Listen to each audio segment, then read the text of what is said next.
SureDog.com here with Darion Caldwell. Huge victory tonight, very dominant. Let's first talk about Joe Warren. What was it like just getting in there and getting that name for this fight? It was everything I imagined. It was everything I wanted. To get a win over Joe, a legend of the sport, a pioneer at this weight class. He's got huge wins over highly talented fighters. It was just everything I wanted to do. I knew this fight was somewhere down the road. I wasn't sure when. The opportunity popped up and we had to jump on it.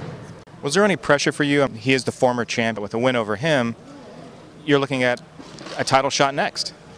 Well, the main event, the aspect of being on the main event, it definitely was a little different. It was fun. I loved it. I definitely want to be back in the main event for Bellator whenever they call for me. But that's something that Bellator and the guys behind the scenes, Dave Martin, have to discuss. And once everything is ironed out, then we'll be on the right path. How did you think this fight was going to play, and did it play out how you guys thought it would? I thought he'd come out swinging more than just pressure. He pressured me, but he didn't swing. I was hoping he would swing so I could slip and get him, but he didn't play that game. He pressured me. Once I seen he was only pressuring, I felt like it was my time to fire off. I fired. I thought I dazed him just a little bit off the head kick, which I feel like barely got through. And I went to what I'm best at, which is a double leg. And I shot in, got him, got to his back, and once I was on his back, his hand grip was something I didn't expect. You know, he had a crazy hand grip. So that kind of was like, shit, I need to get this guy off my hands and get into a position where I can get off. So I hit him with that 5-point throw, that back arch, and after that I went for the submission. I felt like after he got back arched, he had to get his hands free.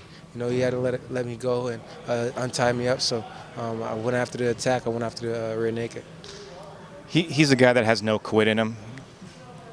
During the fight, did you think that if I get this choke, I'm going to have to put him to sleep? He's just not going to tap to me? I knew I would have to put him to sleep. I knew because when I took him down, we were up against the cage. I pulled him to his back and I heard his knee snap. And I was like, fuck, this guy, he was like, ah, shit, my knee. I was like, oh, fuck. I think his knee, I think he's going to call it, but he didn't call it. You know, he didn't tap. I'm like, all right, this guy's tougher than I thought. So I knew I was going to have to either put him to sleep or have the ref take me off him. Let's talk about your next fight, although nothing's been guaranteed yet.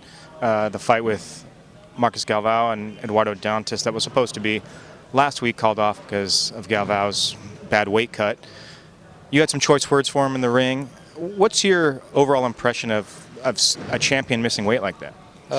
It's uncharacteristic. It's not professional. If you're in this weight, you have duties to fulfill. You're in this business. You can't take shortcuts, and it goes to show. By missing weight, getting sick, you know, I'm the new breed at this weight class, you know. I'm the new breed of MMA, and I'm here to stay. I'm just going to continue to climb up the ladder, and my opportunities are going to come. Talking with people at Bellator, they said that they're hoping that the Dantas-Galvao fight will happen sometime in early summer. They also mentioned to me that the winner of your fight with Warren would probably be that next contender. Is that disconcerting for you at all, that hopefully they'll fight in summer, which means that maybe late summer, end of summer, early fall would be looking at your next fight? I mean, is that too long of a gap for you, or would you rather keep busy? The sooner they fight, the better. I'm just here to take these fights and win these fights. You know, I'm here to be the guy at Bellator's 135-pound division. So whenever the opportunity comes with the right money, then we could discuss it. What do you think of both of those guys? How do you feel like you match up with them? I feel like I match up well. I think I'll finish them both. I know I'll finish them both.